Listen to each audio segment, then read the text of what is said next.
Government ITI কলেজের প্রথম বর্ষের একজন স্টুডেন্ট।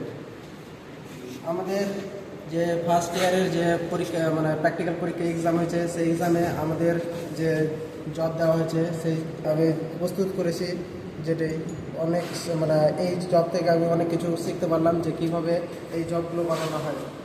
প্রথমে আমরা এইগুলো জব মানে সহজ জবগুলো করেছি, যেগুলো মানে ধীরে ধীরে এটা মানে সহজ কাজ ছিল না, তবুও আমরা মানে দুদিনের মধ্যে কীভাবে ফিনিশ হয় সেটা স্যাররা আমাদের খুব ভালোভাবে শিখিয়ে দিয়েছেন। আমাদের এই জবটা সমস্ত স্টুডেন্টরা এই প্রথম বর্ষের মানে আমাদের পার্টি গভর্নমেন্ট কলেজে অ্যাডমিশন নিয়েছে, তাদের জন্য একটা উপদেশ যে তারা এখানে এসে অনেক কিছু শিখতে পারবে এবং আগামী দিনে কিছু হতে পারে।